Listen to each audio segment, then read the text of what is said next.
I like these ones better. The album? No, Test. Okay. And You never know, it's the end of the budget season when all the people here. Some of them showed interest on Facebook, but I was weird, so.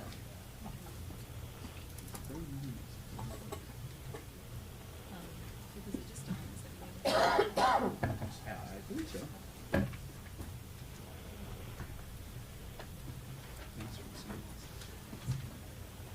Okay, are we all ready?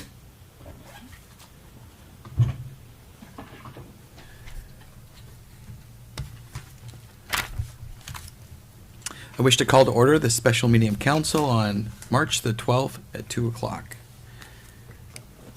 Council would like to acknowledge the Ucluelet First Nation on whose traditional territories the District of Ucluelet operates. Notice of video recording. Audience members and delegates are advised that this proceeding is being video recorded and broadcast on YouTube. Are there any additions to the agenda? Looking for approval of the agenda? So moved. Second. All in favor? Opposed? Thank you. And adoption of the minutes from February 20th, special budget meeting minutes. So Move. moved. Second. Any errors or omissions? Councillor Hoare?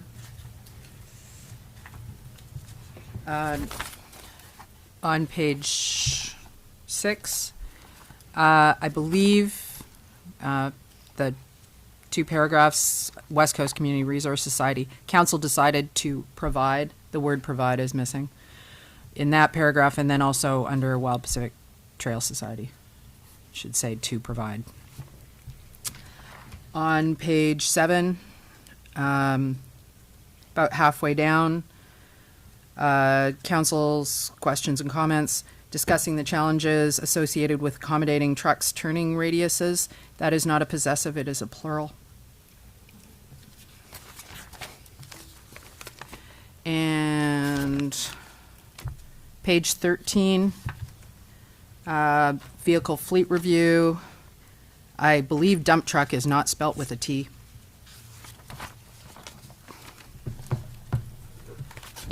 And page 17, I'm not sure what's going on in the proposed hard surface facility. Current programming demands show that a new facility would, accommodating existing demands at 2 aging and limited use facilities, 723 hours. I don't know what that's meant to refer to. So that needs some clarification. That's it. Thank you. Okay. Looking for approval with those changes? So moved. Second. All in favor? Most carried. Thank you. Any unfinished business? None? Mayor's announcements. I just a couple comments. Obviously, with the COVID virus going around, it seems to be changing quite quickly. Perhaps I'll just reach out to Ms. Monteith. You can just explain to us or to the rest of the group any kind of funding that some of the departments could need for cleaning supplies and all that kind of stuff, and perhaps extra cleaners. Do we have funding for that kind of stuff? Mr. Mayor, I'm happy to respond to that one. So I think it would be wise for council to provide some emergency funds, just to set aside some funding from our reserves. We do have funds in our surplus reserves to be able to allocate, and recommend that the order of $20,000 could be set aside for staff to be able to have some flexibility to deal with the response. That could involve a range of things, some of those preliminary steps, but there is some potential for some more dramatic steps to need to be taken by the district, including looking at how our facilities operate in general and if they need to be considered for closure as things progress. Things are changing every day right now. So that would be my recommendation. It could be some additional support stations for cleanliness, but we are really taking a hard look at what the impacts on our operations would be if we had to close our facilities. We're considering those scenarios right now. Okay, so that was just important for the rest of the group to just appreciate the situation that's unfolding. We're getting into spring break and just allowing staff the ability, if they have to make purchases or do things, that they can do that without any kind of reservations. So I'll make that motion, that we provide up to, I'd actually say up to 25,000 available for the variety of departments to deal with this topic. I'll second that. Okay. All in favor? Opposed, carried. Thank you. And since we're talking about that, obviously, I know, Ms. Fortune, you're probably live conversation where we're getting into Whale Fest and the uncomfortable conversations of whether events are going to be held or not to be held. I think you guys are all doing the right thing. You're talking about it. There's no right and wrong decision on that. We can't be attached of how it could look. We're international travel. We're not worried about all the locals in the community. It's about everybody else. So I know that. I believe the Whale Fest is meeting tonight, aren't Tonight they? at 6. Yeah. So I imagine they're probably going to have some tough decisions tonight. Yes, we have a meeting at 6, and we've got 2 members from Rotary joining us this evening to talk about what precautions they're taking because the Chowder Chowdown is their event, and as a board, we'll be deciding some on how to proceed with some of the other events that are, fairly large with larger groups. I think that's it. It's a live one, and I don't think we can be attached or worried about if we're shutting things down for the greater good. It's something that's totally a one-off for all of us during our lifetime, and I think that we have to make some tough decisions. So keep us posted on that one. I think that's it for mayor's announcements. Sorry they weren't very exciting ones, but it's reality. Oh. Really? Oh, there's just a reminder that the Western Canada Marine Response Corporation has an open house tonight from 6 to 8 at the aquarium. Thanks for that reminder. Okay. Public input, delegations and petitions. Any from the public? Nothing. The fly on the wall. Okay. Oh, sorry, I forgot to check. Councillor Cole, can you hear us? Yeah, I can hear you. Okay, so you can hear me 5. Okay, that's fine. Perfect. Couple of these topics there, I'll just center you right out if you got any questions regarding that. Have you had any questions or comments up to this point? And actually, since I've just asked you, do you have any kind of comments regarding the virus from professional medical stance? Yeah, I can say that from my point of view and the PHSA announcements that we're getting on a daily basis, updates from my employer and in the healthcare, that everybody is really happy with the way the ministry and everything has been handled thus far, and everybody is proactive enough and ready to go, yet without any sort of knee-jerk reactions. And yeah, I think we all know, just keep washing our hands, please. That's low there. Okay, thank you. Okay, correspondence 10.1, request for budget support for the West Coast Nest Regional Education Tourism Initiative. So we've asked to push this before us again because we couldn't make that tough decision, and now it's before us once more. And just remind everybody, I believe it's a $25,000 ask for the next 2 years.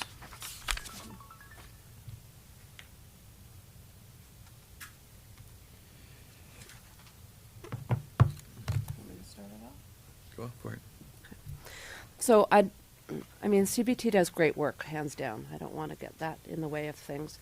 I just can't support the funding ask just because I think they're already competing with an already established society that's Which one's working in that? both communities, Rain Coast Education Society and NetP, and they're competing for the same funding.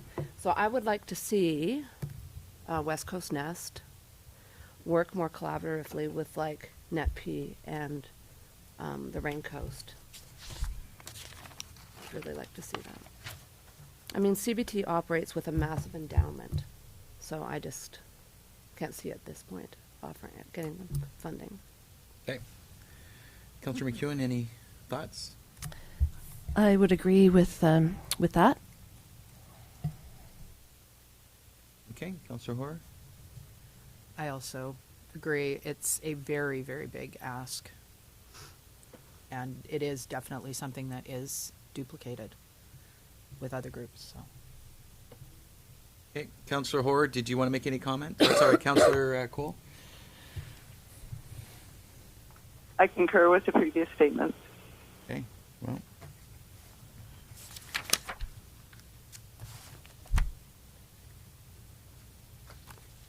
So do you want me to call that to question then, or do we need to respond back to this correspondence? Joseph, there's no motion here other than there's a request, so we can simply. I can record this in the minutes that you just said request. Okay. Do I need to put that, call that question to order then? Do I need to call that? Through the mayor, there's no need to make a motion. It Okay. hasn't been integrated into the current budget plan that we're about to review. Okay. So if there's no action from council, then you don't have to proceed with any decision. Thank you for that clarity. So no action, thank you. So we'll go on to the next one. 10.2, reporting and requests for funding letter from the Chamber of Commerce. I will just need to recuse myself as I'm the ED for the chamber. Okay, thank you.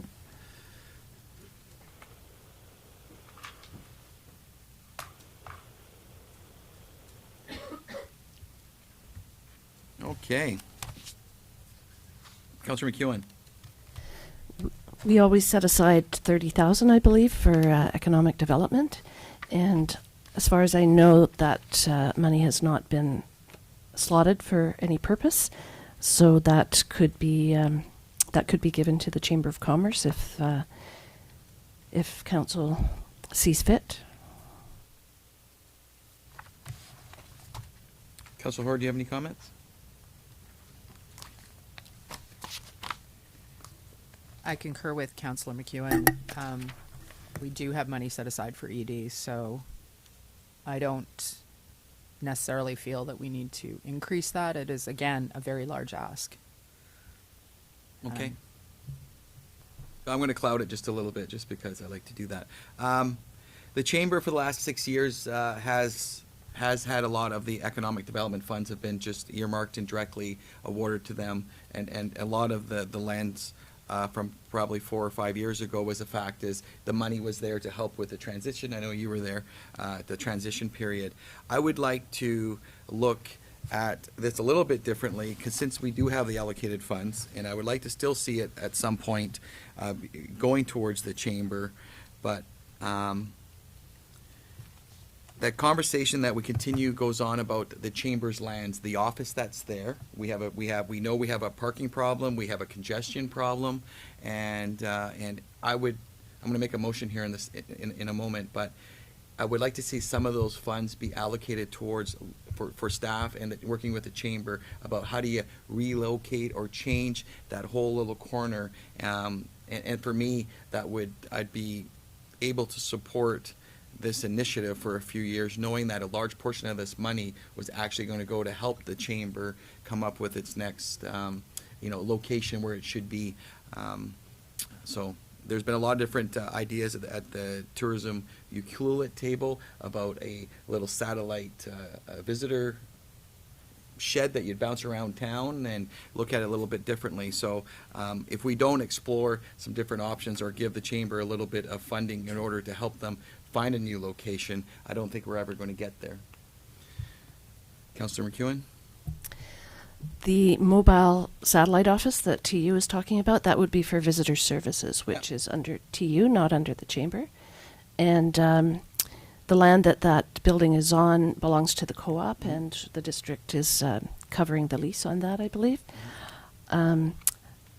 So just wondering how you see it moving, and at the moment the chamber and TU are sharing that one office. I don't know if they're sharing. It seems like it's more of a chamber office, to be quite frank. When you go into the 2U office, it's kind of a little postage box, right? So I think. But it's also the visitor center, so that the front end is run by TU. Yep. So do you see them separating or moving together? I think that's for them to all sort out. We just need to, I would like to see everyone embrace the possibility of what this conversation looks like and the change. TU could end up probably coming up with a 2 or 3 year strategy plan about how that new board wants to provide the service, because they've got a new board now. I think there's 5 new board members on there, and they may have some new lenses.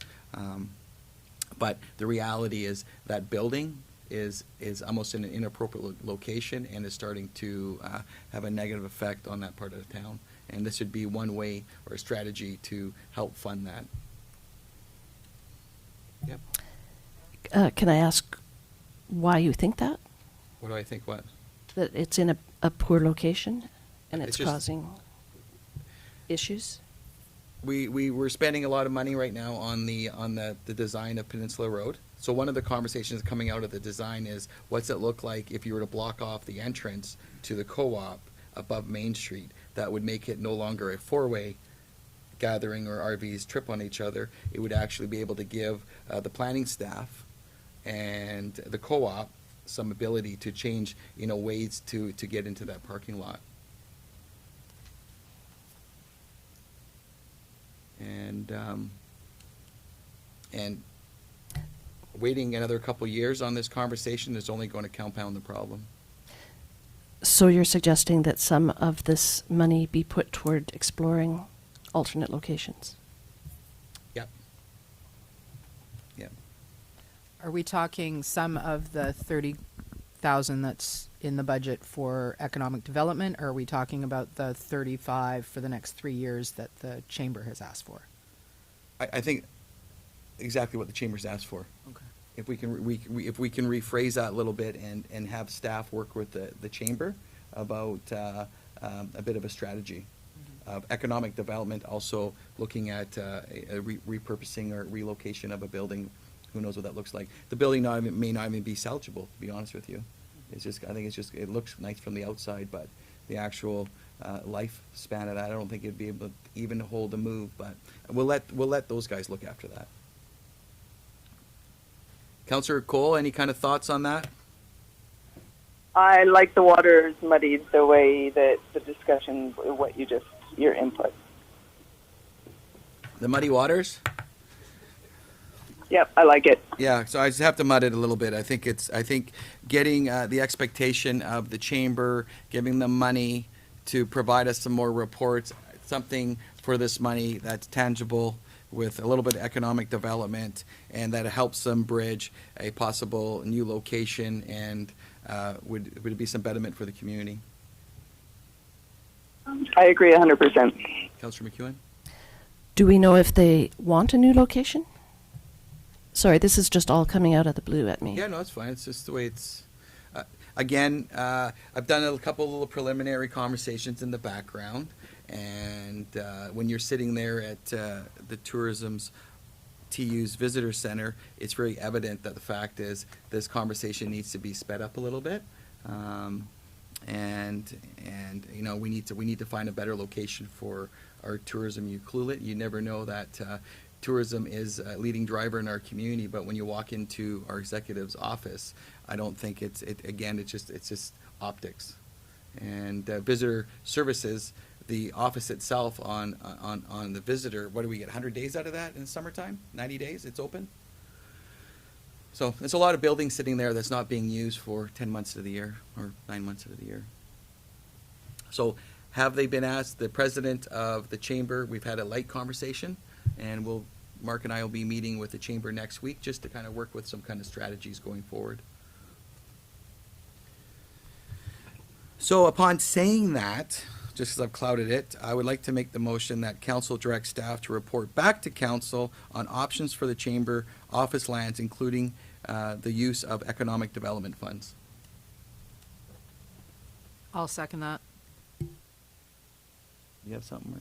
Through the mayor. So I think, just to clarify, and probably for the chamber's purposes, is just for a discussion maybe now about what that ratio is, because what's the portion that you would like to put towards that redevelopment or the relocation, the options that would come to council. is it, just to clarify for the decision-making part, because that, just to clarify what the funds are, is that there's 35,000 in the economic development, GL, basically, there's the fund, that's there in the budget each year, and that was what the request was to spend that, for that money to be allocated over the next 3 years from the chamber. So is it a portion of that would go to the chamber still for their operations this year, or, and would it just focus on, or would there a portion of that goes also to the project or the options report, and considering some of the options staff could provide, there would be some work if there was some relocation or some investigation into other properties. Just from a staff perspective, I think we're always watching out for these opportunities for both TU and the Chamber. Historical Society, Planning Department watches out for these opportunities all the time. So I think just a clarification on the ratio and what is being allocated to which, I think just needs to be discussed at some point here. Since I put it on the table here, myself, if we're looking at basically $100,000 over 3 years, or $35,000 a year, in order to kind of get a little bit what I'm talking about, I would be comfortable with 2/3 of that ask over 3 years going towards their economic development, knowing that $35,000 is going to be available for the relocation works that a chamber may need to do. So 70 for economic development, and 35,000 up to 35,000 to do with the building. Again, that's just putting it out here. Sorry to catch you off guard. This is over 3 years.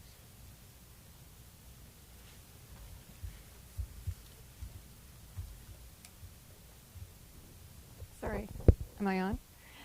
Through the mayor, I just wanted to clarify, is this, so in the budget this year and for over the next few years, the operating dollars is 35,000 for economic development. Pardon me. So are you talking about something over and above the 35 per year? No. No.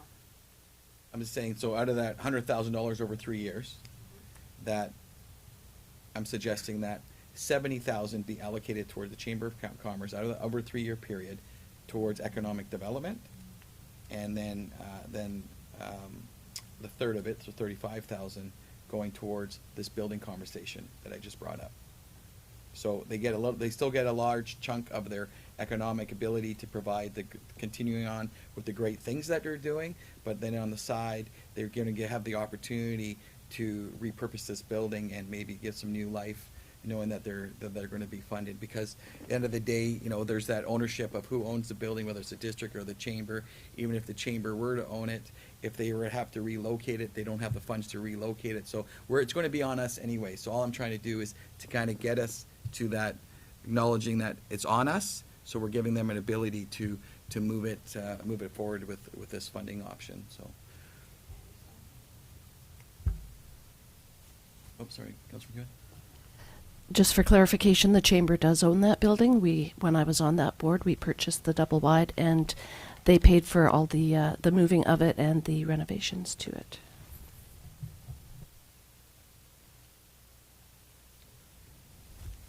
Through the mayor, and I think just there was a lot of district money put into that building as well, and I think it was difficult for staff to find out some of the information in the history about that. Should have asked her. I know. Well, I think actually there was a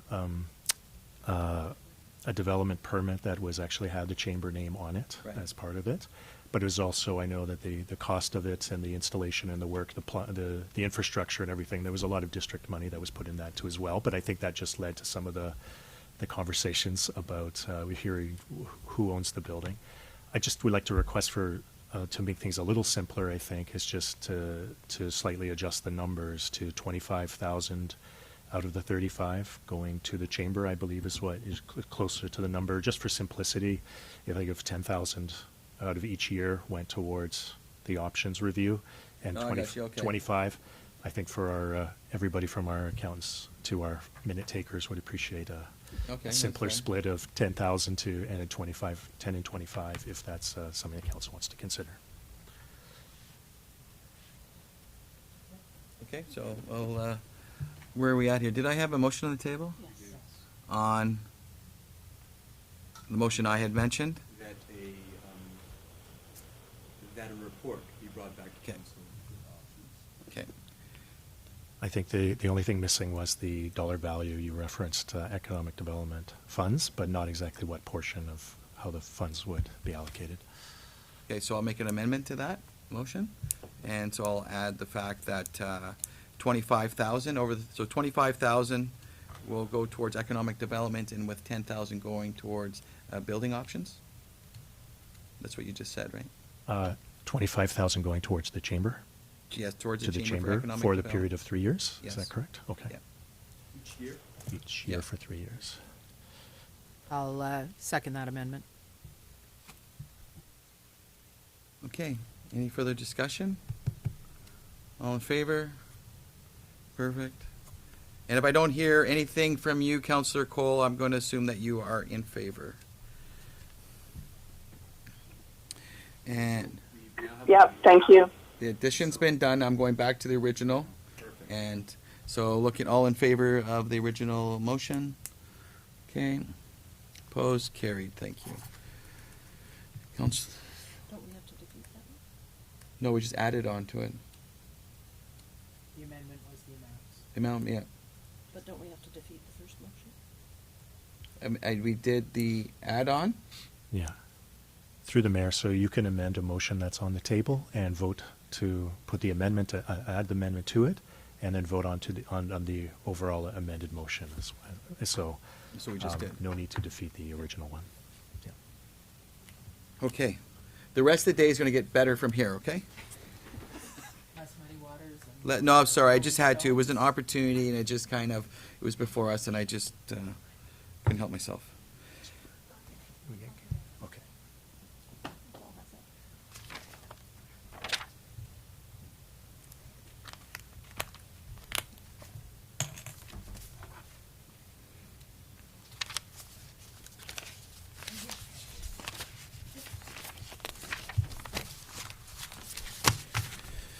Welcome back.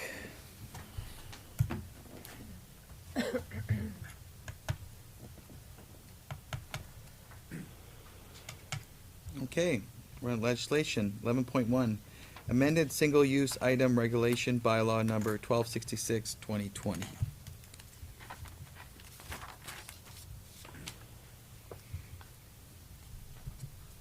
Did, Mr. Rotenberg, did you want to speak to this one?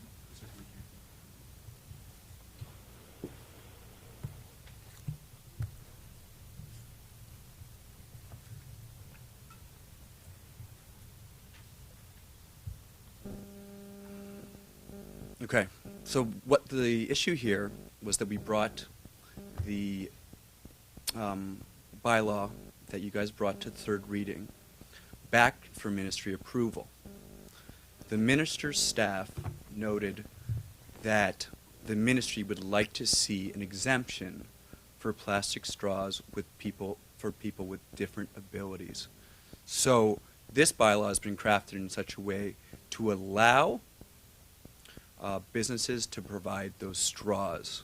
So it's not a flat line, absolute prohibition against plastic straws. In this case, it allows for those straws to be provided for those who need it. The bylaw also goes on to say that those who need it do not have to provide medical evidence of that fact. Both were suggested by the ministry staff. The ministry staff also asked us to consider the Richmond bylaw and the Vancouver bylaw. The Vancouver bylaw, which is very similar to this, creates a positive obligation for businesses to carry plastic straws. The Richmond bylaw instead creates an exemption. So there's no positive obligation at this point. So that's one change that we made, and that was at the ministry's instructions. The second change we made was a addition to the prohibitions. Those prohibitions are for styrofoam takeaway containers. Those takeaway containers do not include things like the meat container, the styrofoam container used for at the bottom of the meat, and other such things. And then there was also another minor change made at the very end, and it's on the effective date. You notice that Most of the bylaw will be effective on the date of adoption, but the styrofoam prohibition will be effective 6 months thereafter, allowing businesses to address any styrofoam that they may have in their coffers.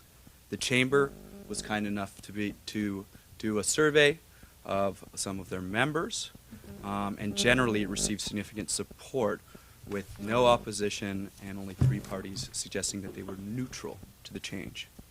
So we've been working with Tofino to align our bylaws as well. So they're very similar. The next step on this, if it receives third reading, obviously you have to rescind and go back to make the amendment. Then you need to adopt the amendments. Then we need to go to third reading. Then it will go back to the minister for their consideration. We're hoping that it comes back to us quickly thereafter. Are there any questions? Okay. Thank you, Ms. Rodenberg.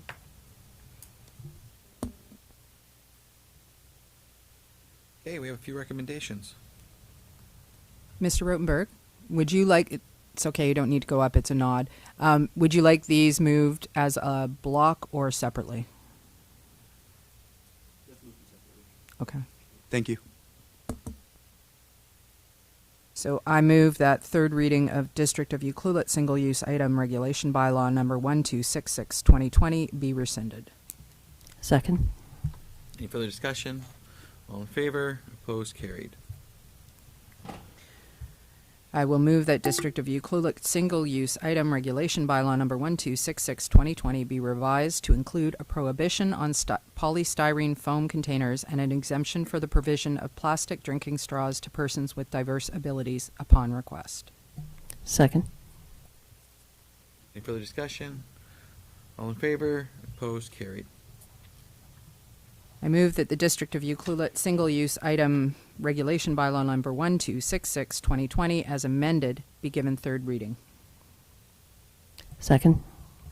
Any further discussion? All in favor? Opposed? Carried. Move that a copy of the amended Ucluelet Single-Use Item Regulation Bylaw number 1266/2020 be sent to the Minister of Environment and Climate Change Strategy for approval. Second. Any further discussion? All in favor? Opposed? Carried. And I move that an opportunity for representations from the public be provided before adoption. Second. Any further discussion? All in favor? Opposed? Carried. Thank you. Oops. Okay, thank you for that. Onward.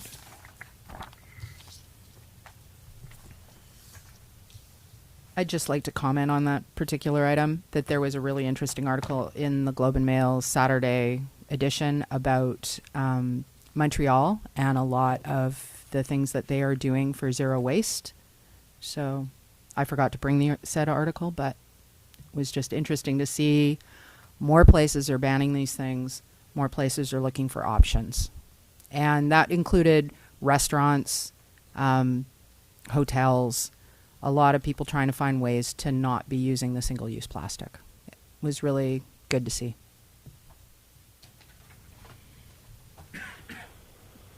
Okay, reports. 12.1, Community Emergency Preparedness Fund, ESS Program Grant. Mr. Geddes.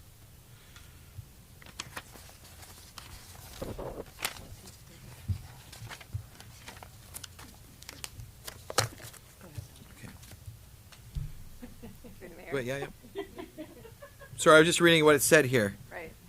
Would you like me to review it real Yeah, quick? for sure. Why not? Sorry. He sends his apologies. He's at a fire chief's meeting today in Qualicum. So our fire chief is applying for more money, which we like to see always. So this is an Emergency Preparedness Fund EOC program grant in the amount of $25,000. And what we're applying for today from UBCM is funds to purchase 2 Emergency Operations Center kits. Each kit contains a laptop computer and a printer, some position, vests, stationary cards, headlamps, and spare batteries and whatnot. This is because we have only one kit between 3 of them, and we felt that each one needs their own kit. As well, our amateur radio equipment is extremely old and out of date. It's kind of no longer reliable or adequate, so he's got that included. And the last part of the grant would include some training, so more training for the EOC staff, similar to what we've been doing this year and last year, where we have some training in the morning and then a tabletop exercise in the afternoon. And I would anticipate that we would be sharing that day with the district of Casino and as well. So he just needs a resolution today to have support for that grant application for $25,000. Okay. I'll move recommendation 1, that council supports the activities outlined in the District of Ucluelet's UBCM Emergency Operation Centers and Training Grant application, and 2, that council provides overall grant management if the District of Ucluelet is awarded the UBCM Emergency Operations Centers and Training 2020 grant. I'll second that. Okay, second by Councillor Hoare. Any further discussion? All in favor? Opposed? Carried. Thank you.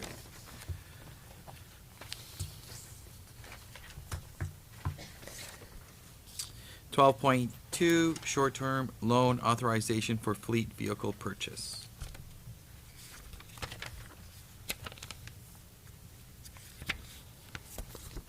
Okay.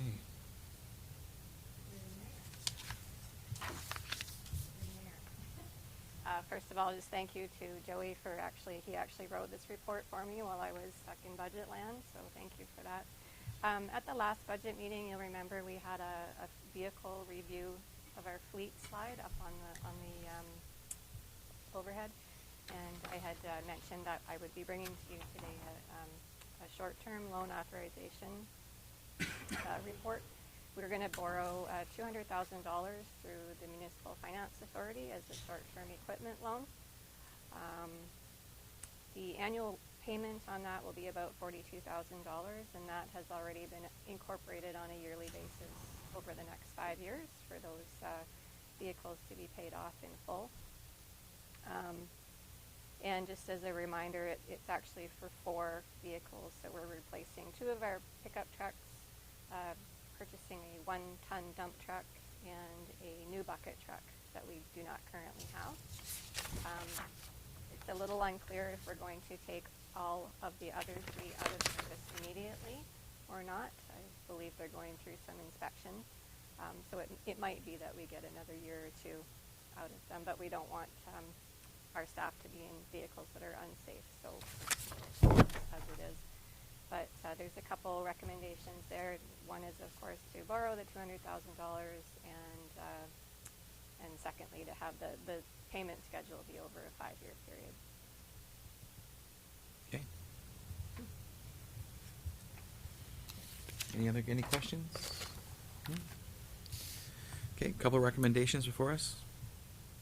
I will move that the Council of the District of Ucluelet authorizes up to $200,000 to be borrowed under Section 175 of the Community Charter from the Municipal Finance Authority for the purpose of obtaining an equipment financing loan to purchase fleet vehicles. Do we want them separate or together? I think we're okay. Continue on to Okay. number 2 as well. And that the loan be repaid within 5 years with no rights to renew. Is there a seconder? Second. Okay, any further discussion?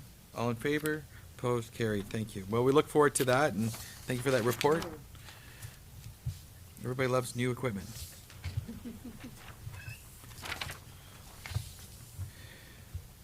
$12.3, operating and projects review, draft 5-year financial plan. Okay, Ms. Monteith. I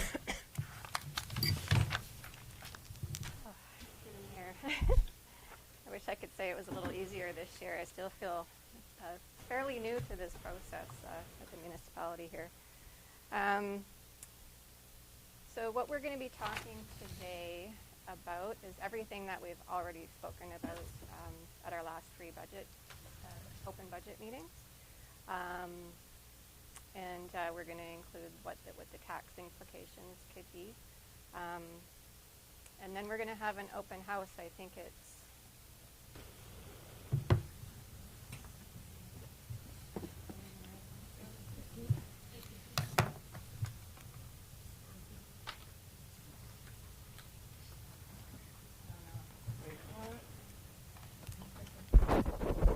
up late last night. Oh, there we go. Can you hear me now? Okay. That's your late night look right This there? is my late. Oh, you look great. Okay, so there's our schedule there. So we're currently at the highlighted one of March the 12th. Just reviewing again our operating budgets and our projects that we've discussed in the past. And going over the 2020 full balanced budget. Then on April 14th, we're going to actually have our first and second readings of the full-on five-year financial plan. So I can get, okay, so here's really what everybody wants to know. That's right. You know, Here we can go. have Here we the go. Leave right after the slide, right? Might as well give the good news first. So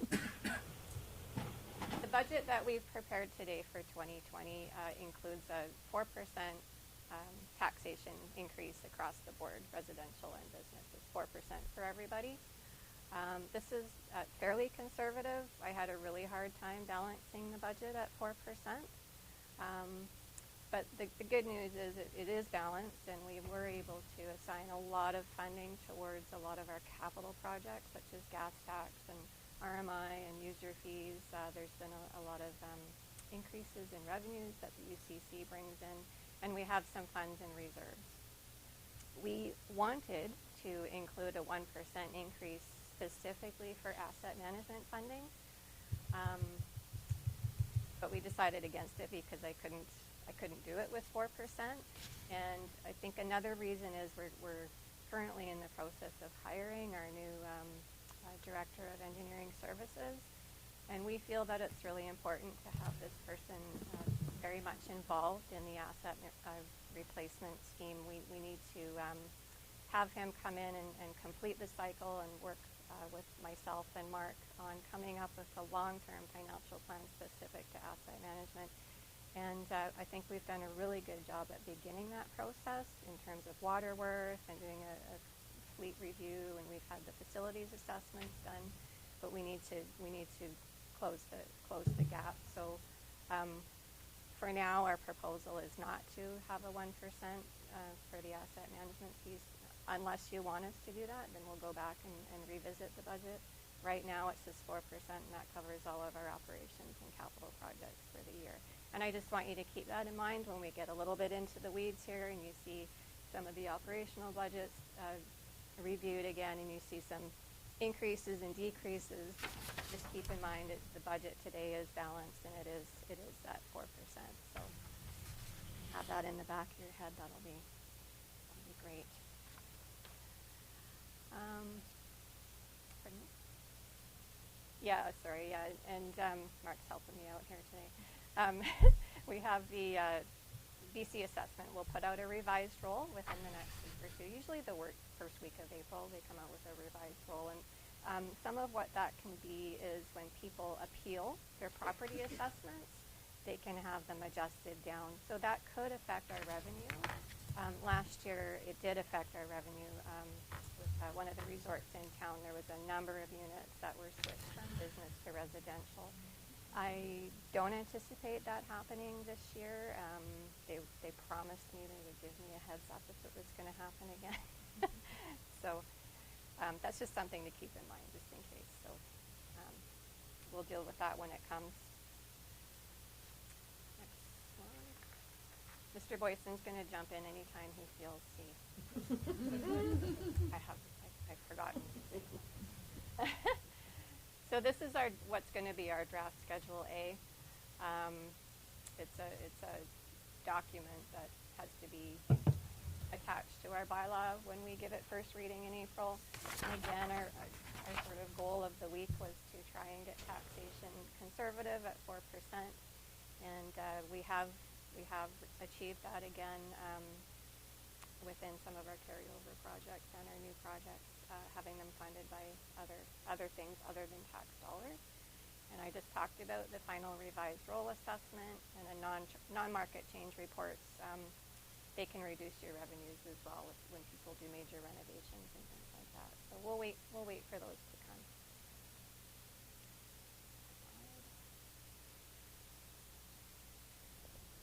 Okay, so this is a slide that takes a really long time to put together, quite frankly. But our budget for the year, as it stands now, is about 10.9 million. Last year it was about 8.5. The difference is largely capital projects that are funded already by potentially by things like the Barclay Community Forest Fund. And again, it's a balanced budget. The revenues are on the left and the expenses are on the right. Not a whole lot for me to point out, other than one thing I did notice is revenues last year. 36% of revenues last year were property taxes, whereas this year it's 29%. So the burden has shifted a little bit, even at 4%. Don't know if anybody has any questions about that, but the 29% on the other side, where it says transfers and capital additions of 29%, we're doing a lot of capital projects potentially this year. So that's what happens, is we spend the money to build things, and then they get transferred into our tangible capital assets, and they become an asset, and we start depreciating it. So, any questions about that slide?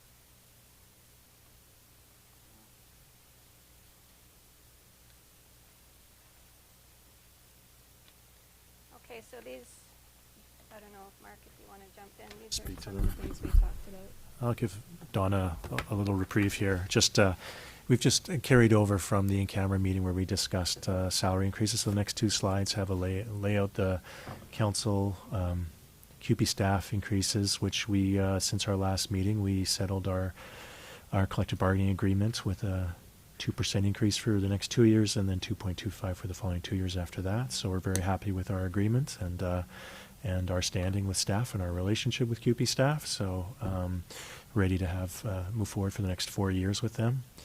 So these are numbers that were reviewed last time, although the number 2.3% is based on the cost of living index that was just confirmed through the latest numbers for the 2019 year. So so those were updated accordingly.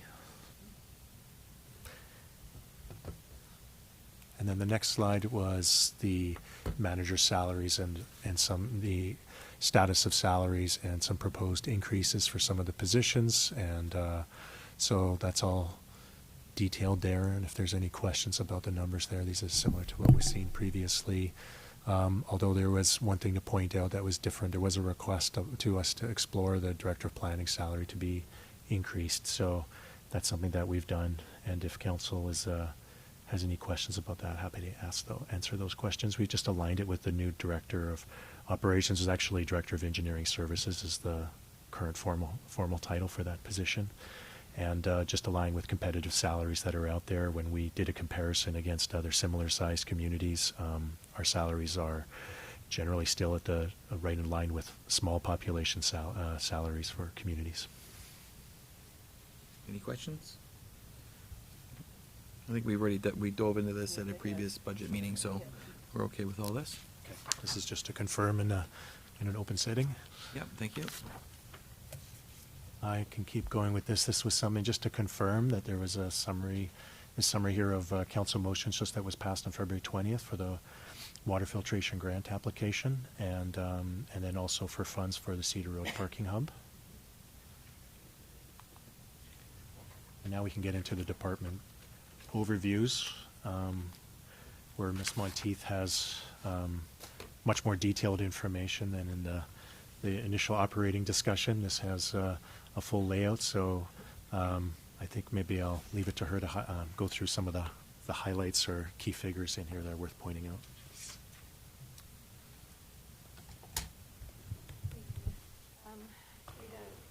Through the mayor, not a lot. None of the budget figures have changed for 2020 that Mr. Gregg brought forward. Last meeting, he's in his core. He would be looking at it's actually a 7.8% increase in his overall budget.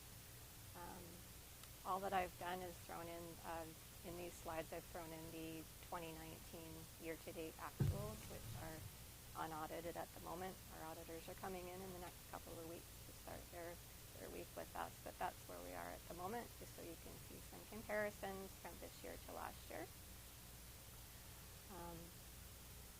He is,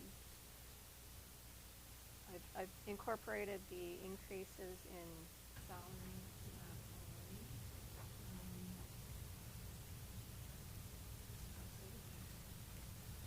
So this is just one of those examples where you can see it shows an 85% increase in the funding, but that's primarily because of a large project. So the $150,000 flood risk mapping project, that's happening this year. So when it comes to showing these numbers, we have to show the full amounts of what the changes from last year. So that's a big portion of that increase, and also as part of the expenses down below as well.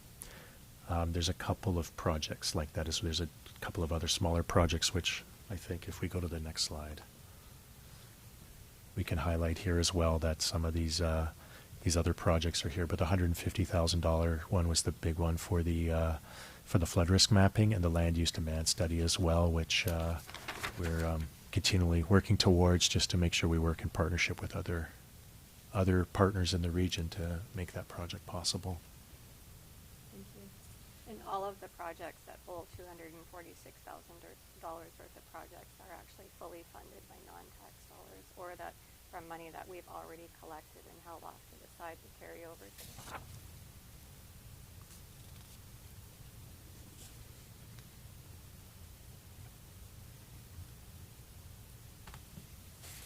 His core budget for this year, the increase would be $41,557.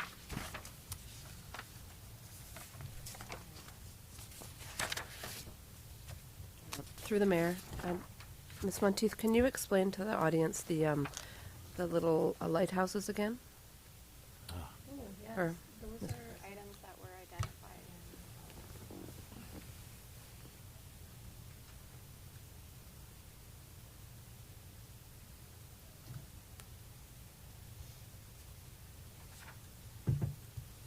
Pretty quiet group. It's okay. You move on to the next slide then? Yeah, well, this is just a summary of whatever we've done, so. Yep, we're just going through it again. No just to surprises. confirm. This is really a confirmation, but we move on to the next section. Okay, recreation and tourism, through the mayor.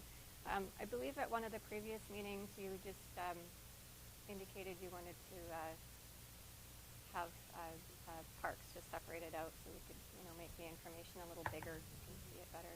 So I've separated parks from recreation, so and Ms. Fortune is here if you have any questions. I'm happy for her to invite. One of the things I've noted, and I know that everybody's really happy about, is the sales of services. So all of the things that we're doing in recreation is we are really busting at the seams, but the revenues really do show that. We budgeted about $314,000 last year in sales of services. We actually brought in 390. So we're budgeting next year for 408,000. So that's a 30% increase, and it allows the district to be putting on some more programs in the future, and so that the tax dollar ask is less. Also done a really good job of allocating the RMI money to offset some of the events that we're having. So Whale Fest, Edge to Edge, Yuki Day.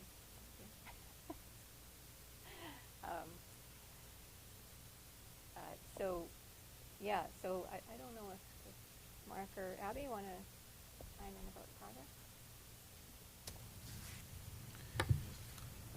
Sorry, through the mayor, I can just add that we, similar slide to what you've seen previously, but just the future considerations are not included. So skate park and basketball court lights, that's something that's not included currently, but it's something that we could, explore further with council if there's interest there. And I think everything else is very much the same in terms of the funding numbers that you see there. Just a lighting question. I think there's probably a couple of us. I know it's been future considerations. It'd be nice to see in the next, definitely before next budget, which is just around the corner, you know, a bit of a, more of a firm estimate of what this lighting looks like, because, you know, we've been talking about it. I was hoping that it was going to be something that we're able to put into this budget. I think it's probably a couple of us. And so I don't think if I need to make a motion here, but I just, Councillor Cole, do you have any comments regarding lighting?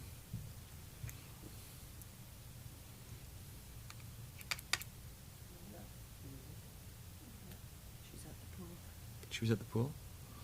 No, she's not in Mexico, okay? She's in Edmonton, I think. Alberta. I think we're comfortable leaving it the way it is, but I just really want to encourage, you know, Parks and Rec to, in the next budget, if there's an opportunity to have more of a firm estimate of some different options of what that lighting looks like. Through the mayor, I think it's also good to have in mind projects where we look for grant opportunities when they arise. So there's always stuff coming forward, and if we see there's an opportunity for this type of project, we can then get further estimates, but also Right. jump on a grant opportunity. So it's good to have one of those ready, ideas ready to go. Okay, great, thank you. Any other questions for Recreation and Tourism? Okay. Thank you. Parks? The mayor, this is our Parks Department. Parks is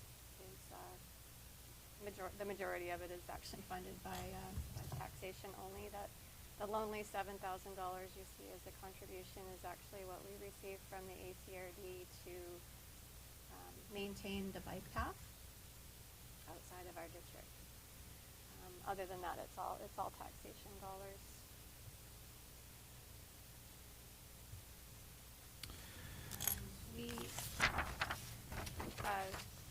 Within the projects and capital discussions for 2020, I will point out that all of those items are in the budget that we prepared today. So we've, with the exception of the one at the very bottom, the flail mower. So Edna Bachelor, that's a carryover. It's not new tax dollars. I carried it over from last year.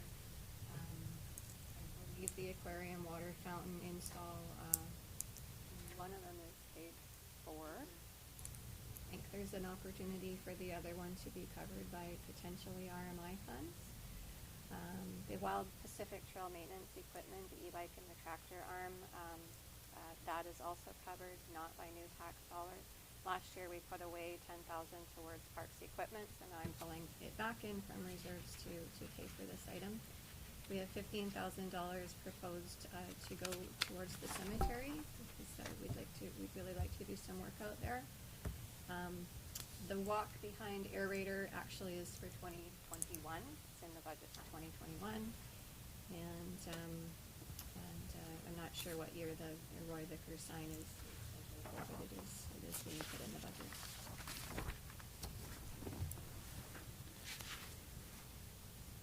Any questions regarding the Parks Department? I'm just, I love the last one there, repair and refurbish the Roy Vickers sign. I just, when you do get to that stage and it's actually being refurbished, it would be nice to have a little dialogue and engagement regarding if there's a possibly new location for it. So once it's down, then maybe we can just have a little bit of fun and have the parks kind of do a little engagement. Okay, thank you. If I could just add a comment about water fountains too, just because I know this was a specific request from council, was that this particular aquarium water fountain was something that they received funding for, and they provided, and so the district's installing it. So that's going to be installed in the next month, I believe. So that's on its way to being installed. And then additional fountains, there is funding that we believe we've got available, possibly through some additional RMI funds for these. These are for more higher end fountains, but they're very nice and better presence and long lasting. We imagine for the cost, we're estimating almost $10,000, I believe, or 96 for two. But there is also an active opportunity right now that Surfrider has put an application in for some water fountains as well. If we can leverage those funds, we will be taking advantage of that opportunity as well, That's and finding two locations that are ideal. So one for sure on Peninsula Road, I think, in a very busy part of town, and potentially along Matterson Road, I think, is another option. Well, visitors walking up and down Matterson Road near the skate park and the basketball court as well. And somewhere in that area is the current thinking, but we're open to suggestions as well on that from council. No, and thanks for that. The water fountains are, I know, near and dear to me. I'd love to be able to see that, a couple every year being added throughout the community. And under the parks, I imagine this is the department that's taking over more of the trail maintenance. With that, okay.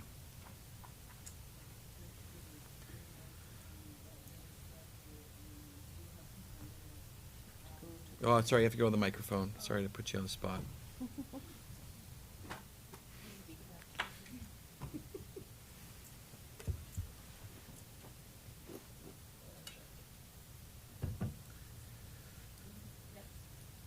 There? Yes. Okay, there. Yes, you are correct. We do have some funding, and I did do a slight increase on the budget funding for actually materials and supplies for this year. One of the things I'm looking at right now is sort of a building out of the next 3 to 5 years with Wild Pacific Trail. There's going to need to be some heavier duty maintenance with the grounding and along that line. And as Ms. Monteith talked about, the equipment maintenance, the e-bike and the tractor, the trailer are a big part of making that whole process work. We've got very excited staff, and it's kind of fun.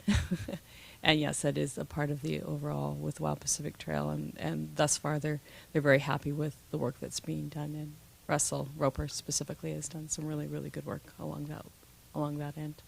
So Russell is going to be your go-to for the trail maintenance? That's what we're looking at.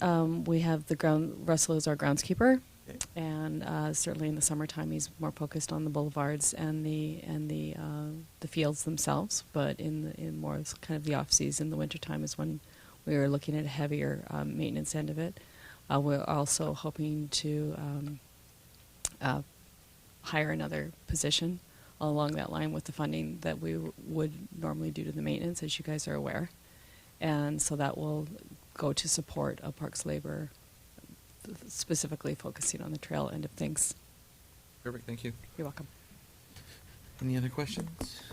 Oh, Councillor. Sorry, to the mayor, to Ms. Fortune. So the Alder Road Park, I haven't been down there recently, but has the erosion and the landscaping been totally completed too? Yes. I noticed it's under Yes, completed I can projects. honestly say it has. So yeah, that project is now been completed with Alder Park, and please go have a look. Wonderful, okay, Yeah, cool. yeah, I'm very, very excited. We're finishing off. We've also done some sort of final work on the St. Jacques Park as well. So please do have a look at that. And we'll be putting a pathway through from, Jen, sorry, Councillor Hoare, what road does Sean live on? Holly Crescent. From Holly Crescent over to Bay Street, we're going to be siting a path along that Oh, you don't cuts have through to the- walk through the bog no more. That's correct. Oh, that's awesome. Yeah, so that is Great. something. And through the mayor, is that including putting the picnic tables in the Edna Yes, Bachelor Park? yes, as it well? does. Yes, it does.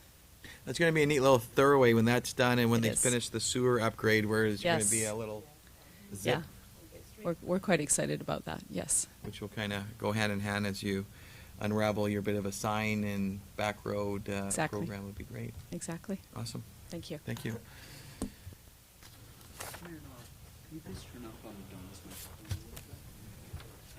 Give it a tap, Donna. Maybe I should turn it on. How's that? How's that? Can you speak in there? Is that better? Just give me a Okay, test. sorry about that. No, don't be. I'm in control here. It's like the wizard. Yes, he is that short. Okay. Fire and emergency services. Through the mayor. Now I'm going to get the giggles because I'm so tired. Oh. Yes. Okay, so where are we? Fire and emergency services. So just do a little recap of what happened last time. So fire admin is under budget because we didn't hire our new chief until May. The budget that he's proposed is only looking at an increase of 2%, so he wins the prize for lowest increase in the in the department. He's sort of just trying to figure out, how to work with what he's got at the moment while he gets his feet wet with the department, figure out what needs to be done. So some of the things he's been able to do and reorganize in the department is include a $10,000 transfer every year specifically to fire department vehicles. So we started that reserve up. Well, it will be this year if this budget passes. There is no dollars left in the reserve funds because we bought the fire truck. The training officer will be kept, Captain Anderson. He does a lot of the training, so we're able to keep him at his current hourly amount of hours per week. We're able to keep him, and it also includes member stipends up to $15,000 for the year. So, and I believe that's dependent on how many practices they show up as sort of an incentive for people to come, and he would like to do something where basically the checks are prepared once a year, probably hand them out at the banquet or just before the banquet as a year-end stipend.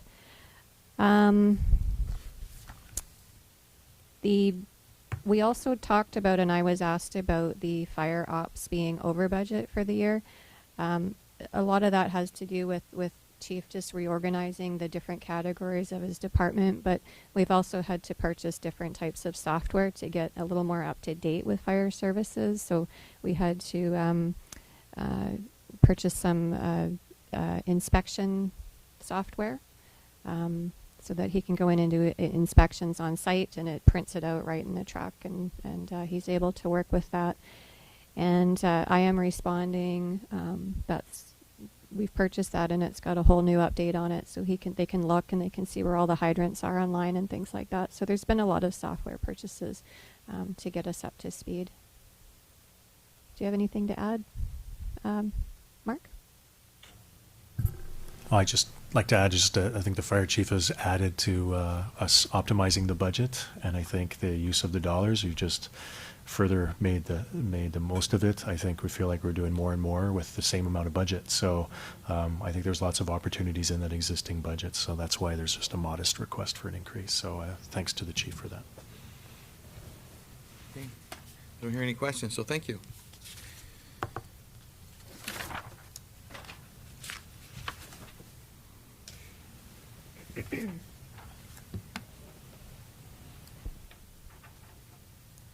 Who wants to talk about corporate services? This is a big We better, slide. we better get a coffee going here.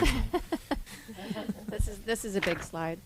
I guess the biggest thing that I would point out about this is just a reminder with the MRDT funding that we flow through and provide to Tourism Ucluelet.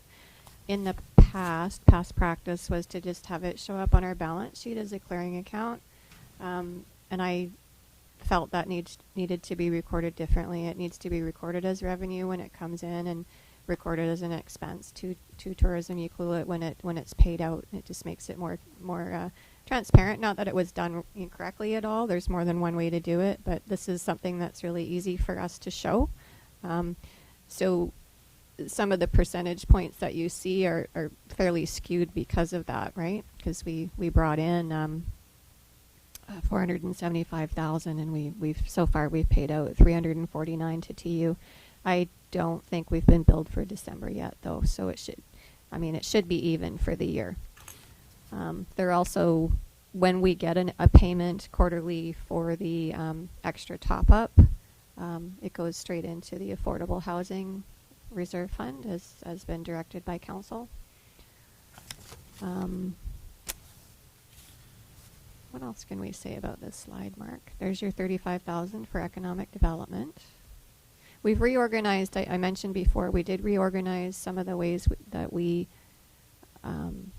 look at where some of our salaries are recorded to. So some of the finance department, you'll see a reduction in the finance department administration, and that's because some of the work of some of the staff has been recorded into some of the programs that they're spending more time on. rather than having it just sit in finance. I think it would probably be better if Mark wanted to jump in about some of the projects that we're working on. Now, through the mayor, I think these are all projects that you, council's already had a chance to look at, so if there's any questions about them, but everything is stayed the same, and they all fit in with the current operating budget for those projects. So it's not capital requests; they just fit in with the allocated money for the department to have do some consulting work.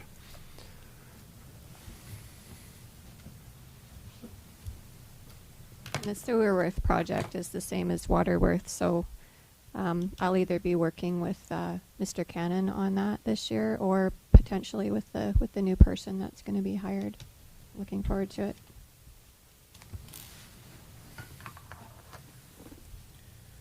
Okay, any questions on that one?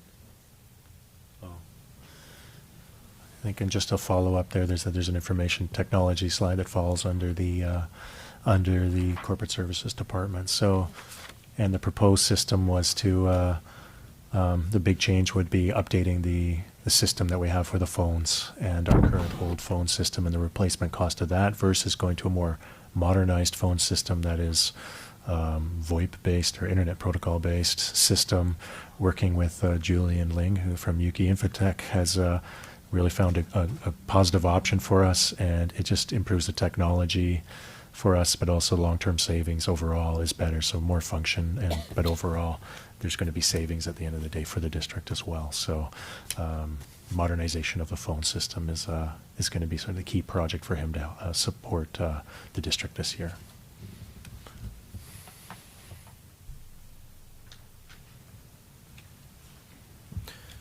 So no questions, we'll move on to the next section.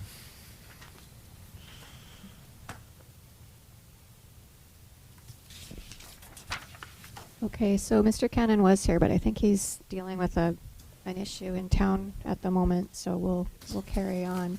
The public works slide is it hasn't actually changed. The budget that's being proposed is the same as the last meeting with a 6% increase. I've just gone ahead and put in some actuals in here so that you can have a look at what's being spent on what. I think there might be some other projects on the next slide. Sorry, there is. And through the mayor, so these are the same projects that are listed, and there's been no changes since the last time this was reviewed by council.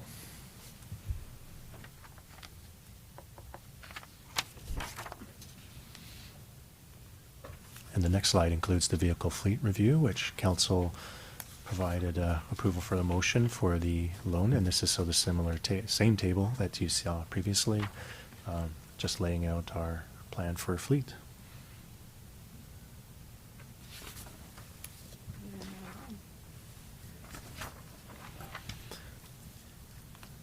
And Harbor you've seen before as well. So these are all similar, familiar projects, and we haven't changed anything on these slides since the last time you saw it as well. And we've also discussed these projects as when you've acted as the Harbor Authority as well. So you've seen these now a few times, so now it's time for staff to do them, right? And Bingo. I'll just point out real quick that through the mayor that totaled 191,000 is not tax money either. It's coming from the Harbor Reserve Fund.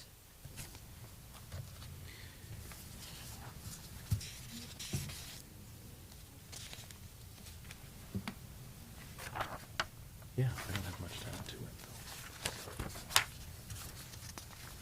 though. Okay, so water and sewer, there was just a small change from last time. I believe we just increased our fleet. Once we realized we were going to be taking out a loan for all 4 vehicles, we just wanted to make sure that we were allowing for not only the debt repayment plus the interest every year, but all of the new insurances and whatnot, because it's not necessarily going to be the case where we're actually pulling our other vehicles out of service right away. So we're looking at the added cost of insuring more vehicles and all the fuel that goes with it. So Mr. Cannon went ahead and did add some more funds to the fleet in water and sewer, and that amount is being funded by user fees within the program. overall it's 8%.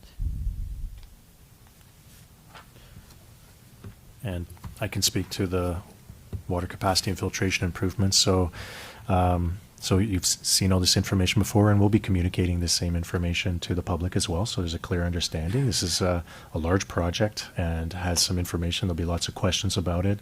And the current understanding for us is that we would need to go towards a referendum of some kind, or an AAP, an alternative approval process, just based on the amounts that we're currently estimating that we're going to need for the $2.6 million loan.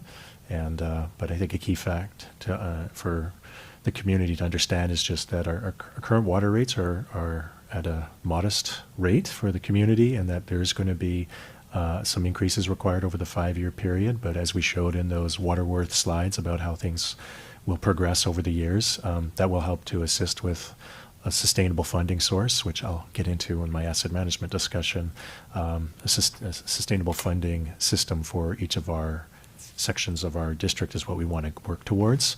And I feel we've really taken a positive step in that direction, and this project will help with that as well. Not just sustainable funding, but also meeting the needs of the community with improved capacity and cleaner water. So the application has been submitted to the province, and we've already had some initial responses back from them just to confirm about how the loan authorization process works. And council was, I think when you were just started as a council, there was the Kennedy Lake discussion that was moving forward, and we didn't end up moving forward with that. But that process, again, there will be some time needed to move forward the loan authorization part, and that'll be coming to the council meeting next week as part of the formal council report.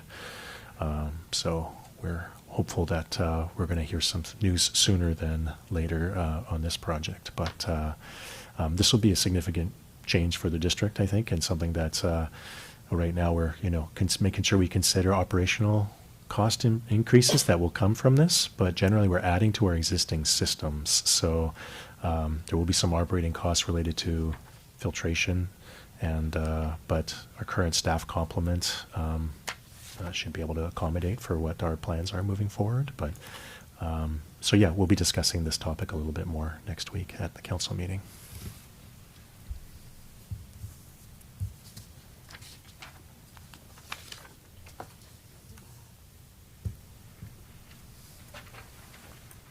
Just a quick question regarding water. You shared a spreadsheet where there would be some changes to water rates over the next few years. Is that correct? Yes. Okay. So when would that be coming before us? So we do need to update our fees and charges bylaw, and so that would be coming up before you, after we get through the budget process. I think we start to look at that process. Timing-wise, I think. Yes, through the mayor, it's my understanding, once we pass the 5-year financial plan and the bylaws that go with it, then we go and we update the fees and charges bylaw. Which reflect the 8% forward. increase, And et cetera, in there. Exactly, Got that's it, what okay. we refer to as, that's why we're increasing it in the bylaw, because it was passed at the budget level. Yeah, she showed a projection with the possible loan, et cetera, so that would. Correct. Absolutely, So once this is approved, then you can do your second part. Okay, correct. thank you.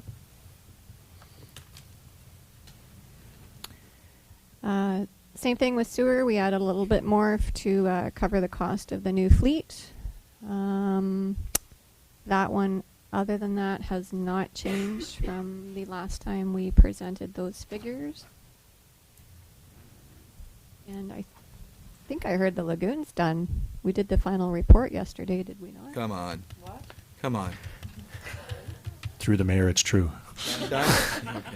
Okay. Final reporting was submitted yesterday by Mr. Cannon, so it's doing all things it's required to do, and the SCADA system's working properly, and all the final systems have been implemented. So fencing. So are we going to be able to do a bit of a kick the tires and stuff down there? We'd love to show you. We'd love to go down the there. lagoons. So, well, maybe not a boat, but we'll bring life jackets. That's a big deal. That's a big upgrade. So, okay, wonderful. And through the mayor, the director of engineering services salary is meant to be split between water and sewer. So again, it wouldn't be new tax dollars in terms of property taxes, but it is coming from water and sewer fees. Thank you. I'll take over. And through the mayor, so this is just another quick look at the summary of some of the big multi-year projects, and this is a slide you previously saw, just to confirm again, and something that would be, we're trying to show these slides to you as well, things that give you a sense of what we're going to be putting together in our package when we present to the community as well at our open house. So That's great. so that gives you a sense of just, things can accelerate sometimes, but generally we're trying to be cautious about our implementation of all the projects we're doing with our current complement, but we are excited to hope to be able to get our new director on board shortly to help everybody move these projects forward. Yeah. It's awesome. So there's no questions about that. Then I'll just wanted to touch base on asset management in general, and like we mentioned, there's these stages here I listed on the right-hand side about how to move forward through with asset management review, and we want to apply that model to each of the different sections. The goal for me, and what I really like to see, I mean, implementation can take an extended period of time. We don't rush to replace everything right away, but to be able to get to that sustainable funding model, which is what you've seen in the, as far as we're concerned, for the Waterworth system that you saw laid out, everything about our water system, including the increases that are needed, the grants that are required, and that gives us that sustainable funding model. And so it's really an aspiration for us to get for all of our departments to be like that. So when we get our new director on board, I'll be working closely with him and Ms. Monteith to move things forward. So there's some rough dates in there about our water systems on there for 2020. We feel very comfortable where we're headed with that. Our fleet vehicles, it's just more of a simplistic model we have right now, but it's working for us, and we've got a plan. And then the other ones would be getting those models set up for 2021. Some of them are further ahead, like our buildings and facilities, which we'll talk about next. But roads and our park systems, just to get those, they're identified as a inventory stage, and but the condition assessments need to be done. So there's a little more work that needs to be done there. And then the whole thing is about tying it all together and seeing what our real our deficit is with when it comes to asset management. Because at the end of the day, most municipalities have a deficit of trying to keep up with all their assets and aging infrastructure.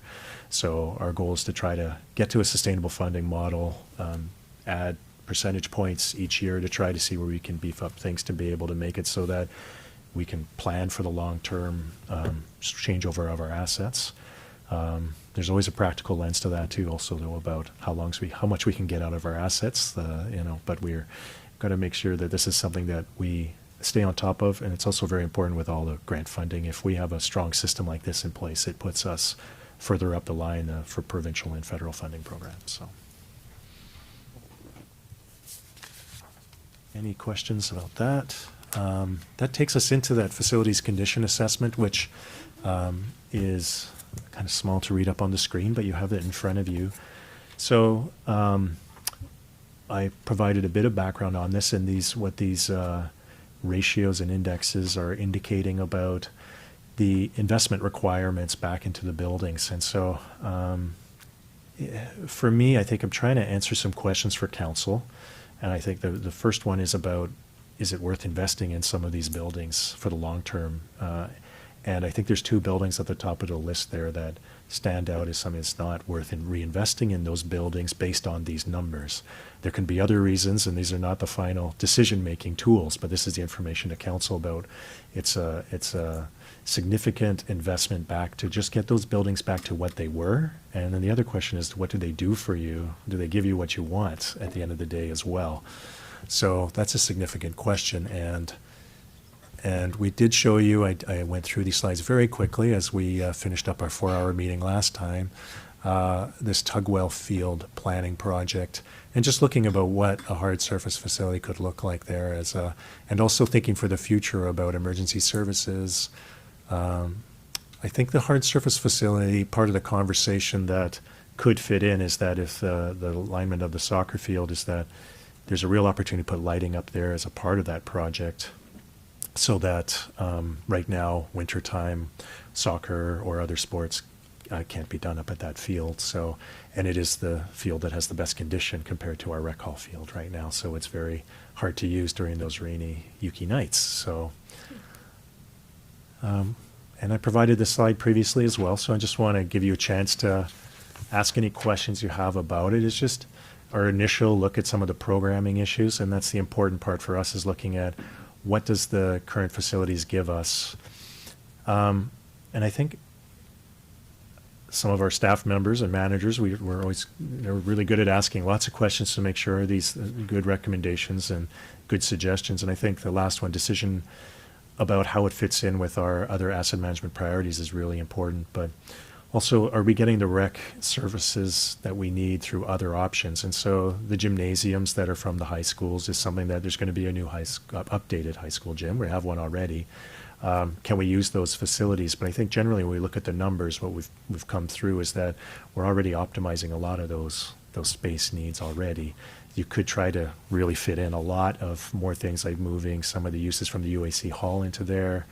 But then there's also the opportunity cost, which is there other things that a new facility could provide that actually leads to economic development opportunities and other things. So, so I'm just going to continue on here just about the funds that were proposed originally was from Community Forest for this Tugwell Recreation Facility discussion. But I think what would be a recommendation from staff at this point is that a request is made for staff to bring forward an initial plan about what that would look like, a stage approach, feasibility study, or how could we move forward towards to that recreation facility. So I think a more detailed staff report is needed in order to explain that process and some of the decision making. There is that before you now to allocate these funds. These don't have to be the final decisions for council for any of these funds. And sorry, I apologize, the emergency generator was already a motion made by council, so that is an approved motion already. So it's the Amphitrite Center funds for, as things emerge with the use of that building, the affordable housing funds, which is related primarily to a specific project that's hopefully coming to council on Tuesday. Our plan is to bring forward the Lot 13 discussion to council for initial discussion on Tuesday, and those funds are related to supporting that project. And then the Tugwell Fields, Tugwell Recreation Facility is the $1 million fund. So, so I don't think a council motion is needed at this point for that. I think it would be something that, if this is approved and something that council is interested in approving this budget in general, that the next steps for staff would be to come up with a report to council to lay out the options about what could be done with Tugwell and the fields, and what sort of process would that look like for a hard surface facility. So I think we're looking for some direction from council on that. It doesn't necessarily need a decision, though, or a motion from council. So I went through a few slides there, but if you have any questions about all those slides that I just went through, please. I love that. Keep that one up. I love that one. Great. To the mayor. Sorry, Mark, I can't quite read on that slide what the yellow blocks are that kind of look like. Yeah, in the bottom left hand, but also the one between the food bank and the hard surface facility in the parking lot. Sure, Ms. Fortune could answer those questions. I do know that the red buildings and the yellow and blue is emergency response, so it would be Yeah, it's just fire and the ones that emergency. look like coaches. Yeah, can you hear me? Yeah, that's correct. I just want to reiterate, this is just, A prelim, I know. and it's not even. You're just dreaming. That's good. It's just a dreaming, and Dreaming's good. probably reality is the hard sports surface facility would be larger. It's not necessarily the location. The intent of what is in front of you is just to kind of give you an idea of sizing. This is a proper soccer field. The Little League field is only a Little League size field. It's not a full slow pitch field. So this is just components that could go into that space. It's not necessarily that's where they would go or that's the proper, but just to give you guys an overall, this is the kind of thing we're looking at. And then as Mr. Boyson said, just moving forward, we could put a proper staff report together, sort of a business plan, if you will, as to what that could look like on that end. So, Sorry, but what is that little thing in Oh, the yellow one? One that moment, looks like please. a couch? That Slow down. is, It's the food bank, I think. I think it's no, the food bank's up higher. RCMP, oh, ambulance station. Food. Ambulance station. Yeah. you didn't eat lunch today, did you? Yeah, I think that's what it says. Yeah, it's future ambulance fire station. Yeah. That's what they got in there. So Yeah. I do agree with you.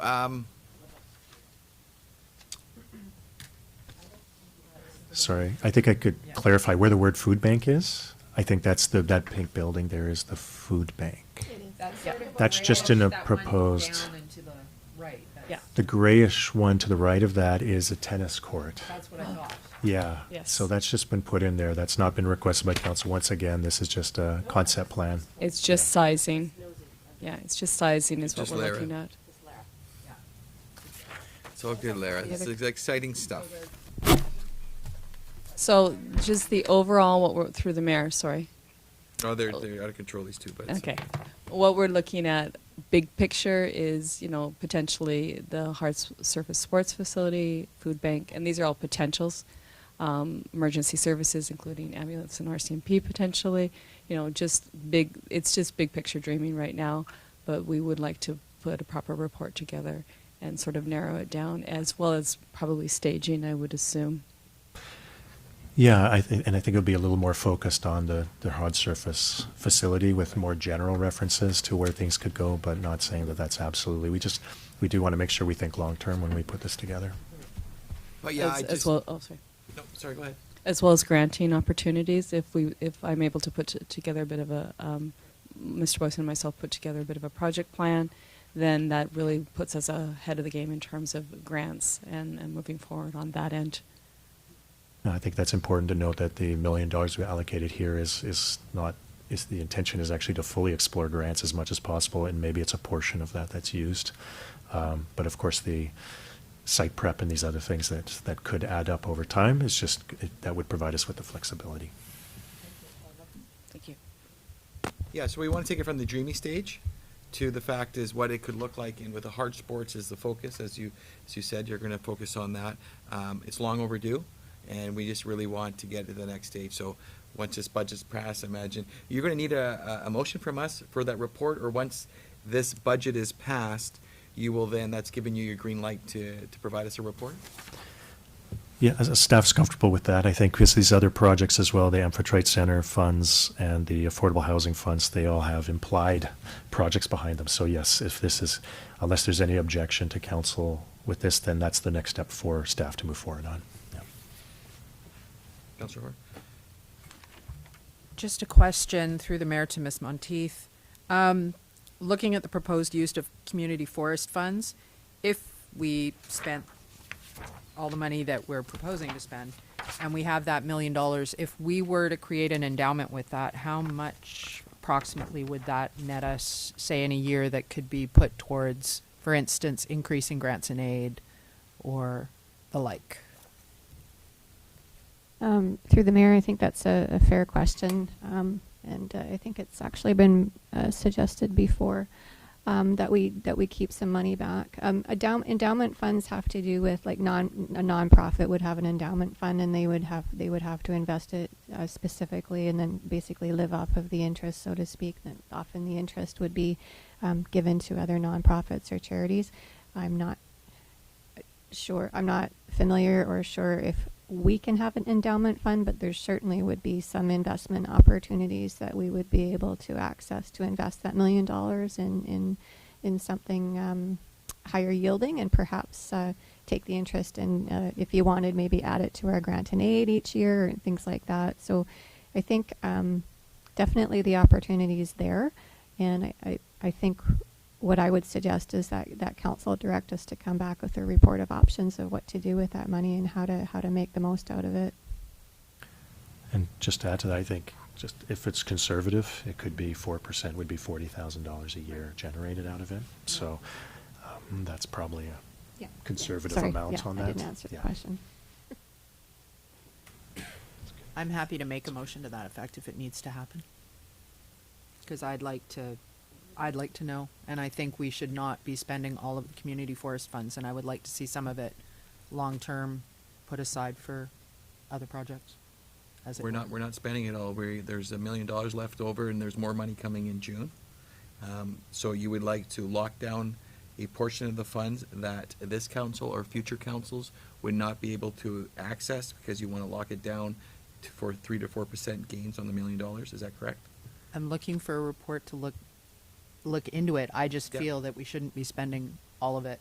I know because, as we know, forestry, is down. We will not be getting that same sort of large numbers in terms of funding from community forests. So I want to be conservative with it, and I think Yeah, if I get we it. can tuck some away, I'm not necessarily saying it has to be locked down to go to grants and aid, but just things that can be for the community. Let's make the money work for us.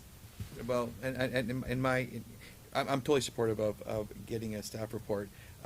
When we have $30,000 or $40,000 available, we really don't get much out of it for the community. When we have large chunks of money like we have right now available to us to leverage for grants, I think that's where you see leaps and bounds. Other than we haven't made a formal policy, I know myself, and I think probably a lot of us, would like to ensure that there's $1 million to $1.5 million left over at the end of this term for the next group to decide what's important for the community. Mr. Boyson? So I think it might be possible just to do that, but during the remainder of the term for this Yeah. council is to allocate, to take invest those funds. And I have to ask my CFO to correct me if I'm wrong, but I think that money could be preserved for the next council. But at the meantime, there could be the gains that come from that $1 million being invested now for between $30,000 to $40,000 or $60,000, depending on the return each year. And then council has that interest to use, but then the next council could then decide how best to use that money, which they can do with everything. They can decide how best to use that $1 million if they want to keep that going, or do they want to put it towards something else. So I totally agree with you. I that could totally agree with you. maximize the Just it's, dollars. is that correct?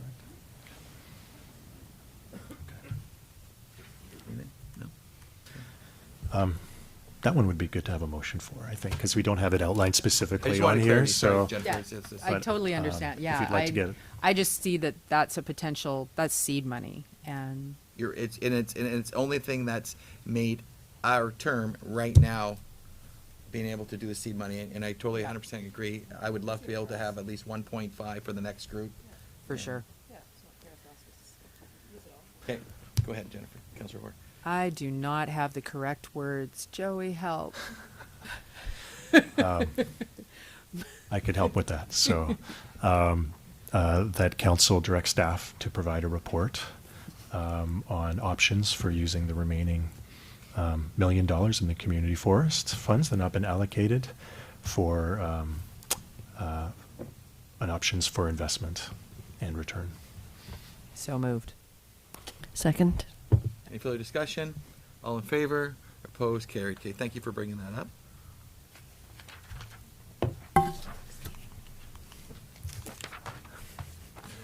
Okay, so we are, So this is our last slide here. So I'll let Ms. Monteith bring it home for us here. Well, we started it off with good news, and we'll end it with, I think, still pretty decent news. It's 4%, 4.03 actually for residential single family. So this is a slide that gives a typical amount that someone might see on their property taxes this year on the municipal tax line of their property tax invoices. I can't speak for what the ACRD is going to be charging you. We collect those taxes on behalf of the ACRD, and it's all dependent on what your assessed value is, but we collect those taxes and then we pass it on. School and hospital, ACRD requisitions and things like that. So we're just talking about the taxes that we collect and we keep. So a typical residential single-family home that is worth $448,000 in 2020 would generally, with a 4% increase, would be $60 a year more. Whereas a business, because the businesses do pay a higher rate, which is pretty typical, if their business is worth $265, they'd be paying about $111 extra a year. So as a homeowner, I think that's pretty good, actually. If mine only goes up that much, I'm pretty happy. So, again, we tried to come up with a fairly conservative budget where we break even in operations and have most of our capital projects funded by things other than taxation dollars. And I agree that we're pretty lucky to have Barclay Community Forest Funds at the moment as seed money for some of these potential new projects. Again, next year it could be very different. Tofino and Port Alberni and many other districts are having to raise rates a lot higher to address the asset management pieces. We do have a lot of infrastructure in the ground that nobody gets to see, but when it breaks, it's a pretty big and expensive deal. So next year the budget proposal might be different. I'm looking forward to our new director coming in, but this is sort of our best kick at the cat, if you will, for today. So we're just looking at some direction from council to see if this is what you want to go with, because our next meeting will be it's not even a meeting, it'll be our public presentation. We also have a chance, if you want, we can have another meeting prior to the public presentation if you want any major changes done.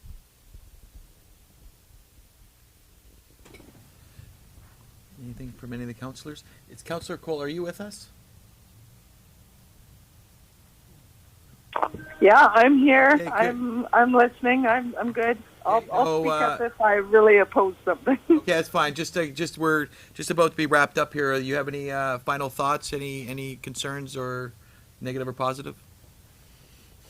No, I just think it's important that Barclay Community Forest money is super important, and I agree that it needs to be carefully thought of.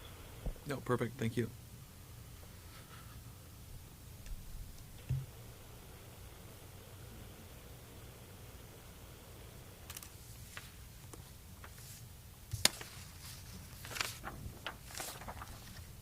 What's going on there? What happened? Sorry, I misspoke earlier. Joey's just corrected me that our first to third reading is April 14th, and then our public presentation, first to second reading. See, now I'm just tired. First to second reading, first and second reading is April 14th. Our public presentation is April 15th, and then we'll go to third reading after that, barring no major concerns. So we'll be gathering all the public feedback and incorporating that and bringing it towards council to review. It gives you an opportunity, if you want to amend the budget before we pass it, and it has to be passed prior to May 15th. Okay. Is that good?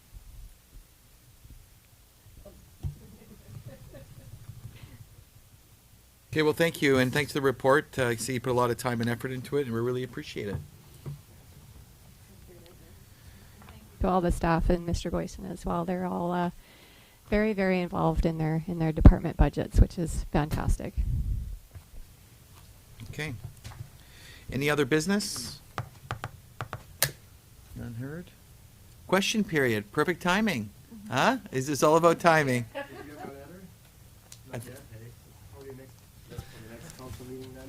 Yeah, sorry.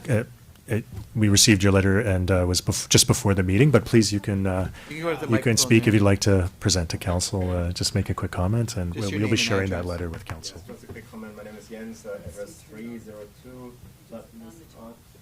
On. There you go. Takes a bit of a delay. You're good. There you go. Jens Haydock, 302 Reef Point Road. Just sent a letter in, and it's probably a little bit short notice. I just was wondering if there is any plans to lessen the economic impact here on the small businesses in town due to COVID-19. Right now, me personally, we have 3 little businesses in town. For those who don't know, Ahoy Bags, upcycling old sails into bags, which fully cater towards the tourism, and that's our major market. Second, Haydock Art, which is like my wife's poster art, also 100% bought by by travelers coming to the coast. And of course, my little B&B, 2 Beaches Guest Suites, opened last August with major investment in order to get it up to speed and up and going. And right now, 0 bookings. I'm not the only one. So I'm on various forums on Facebook, different groups that that collect the input of all other short-term rental folks such as myself, and it's the same all over the continent. So I right now, for me personally, have to make a decision: can I pay the taxes in the first place, or do I hold on to them until we get something more official from the federal government, etc. But if there are funds available or to be had for coastal communities or small communities to offset the losses that we already are experiencing, are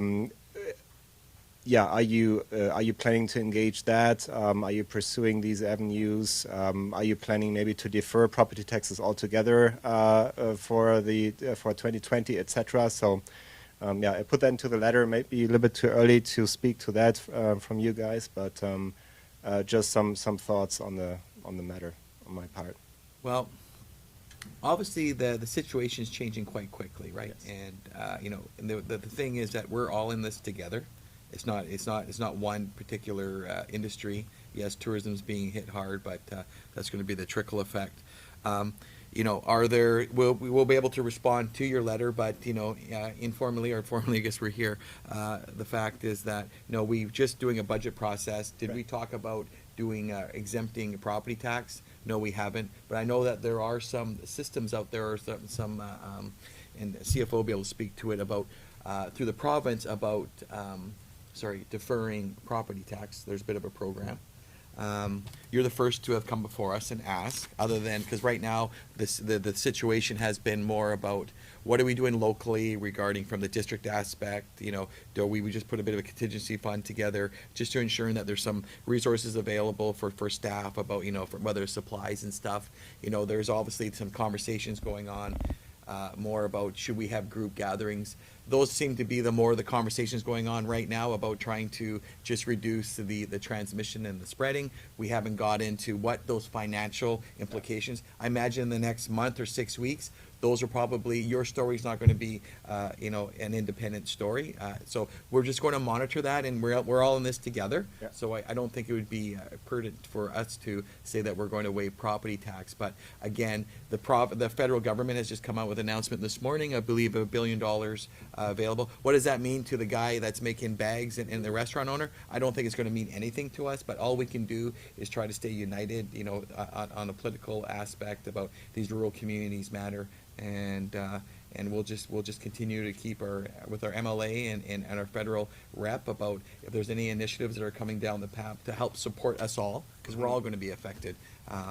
And I know that Tourism Ucluelet itself is very active on how do you get that regional message out that we are still open for business, we are still a safe spot to come.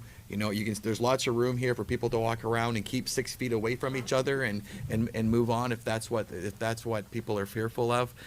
So we're all in it together, and it's definitely a conversation that we're trying to minimize the negative impact of income coming to town by encouraging people to come to the area and enjoy what we have to offer.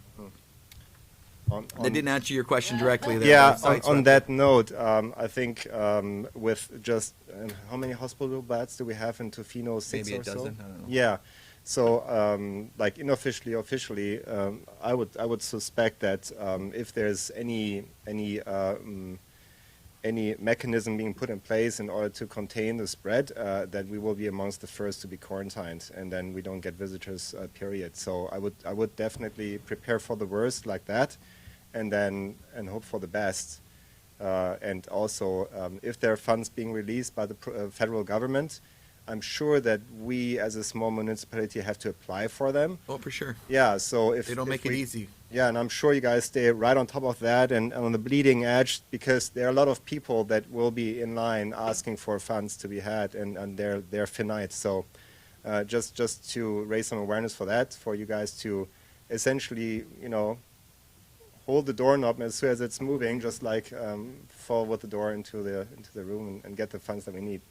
Yes, you're right, because there's a lot of other funding models. Yeah. Because when I hear funding models, I just get a little nervous because all they're thinking about is airlines and cruise ships. Yeah. There's a lot more to the economy outside Yes. of those two industries, Yeah. which are already well funded. Biggest tourism industry, biggest industry is tourism. and it's in BC. independents like yourself. Yeah. Yeah. Cool. No, Thank you very much. We'll keep we'll just try to keep our ear and keep ourselves informed. Yeah. Okay. Mr. Boyson? Just that letter will be on the next council agenda. We'll include it in the next one for next week. And Talk about it now, we're good. I know things are moving quickly as Yeah. well. We are actively monitoring and talking about our facilities right now. So we talked about that at the beginning of the session. Council did allocate $20,000 for initial response, but and we'll keep an eye out for models about funding to support our local businesses. Absolutely, we'll be doing that. And that could change, right? I think it's hope not, but it's, it's reality. Self-quarantine. That's what they say. Yeah. And it's about people just being respectful of other people, right? Yeah, I had a meeting yesterday with the council, with the deacons there at Community Church, and we're definitely contemplating, various measures, starting at, for instance, no more sandwich Sundays where you bring prepared food, because how long the virus can survive on food, and just like moving it from there, starting to separate the chairs further, and the ultimate would be then live streams of the sermons on Sundays rather than actual gatherings. So like there's a full spectrum that we're And you're looking at. And you're right, it's not just a gathering of 20,000 people, it can just be a gathering of 20 people, so that's what we're just coming up to spring break here on Monday, and we're rolling into this, so that's why it's really important to kind of come up with at least a little bit of a game plan. This is one in the restaurant, as we know, in Milan, and Yep. here's where we get 12 more places. Yep, yep, so, I don't need a threshold of 1,000 people or 200. yeah, no, it's good, one's good enough. Yeah, and Councillor Cole, obviously, she's a unit chief here, and she made some comments at the beginning of our meeting about, the province is very much diligent about, they're informed, and her feeling is that they're very well prepared. But again, it's just trying to educate the public about hand washing and just making these kind of things all available to people, right? Well, thanks for coming, and thanks for the letter, appreciate it. Any other questions from anybody? No? You must have timed it, someone must have texted you that it was question period. Like, I can't have the kids, and she's like, no, I can take them over. And I'm like, Okay, let's have a look. Well, good timing on your part. Good timing, good timing. Okay. And anything else? So we're adjourned. Thanks. Thanks, everyone.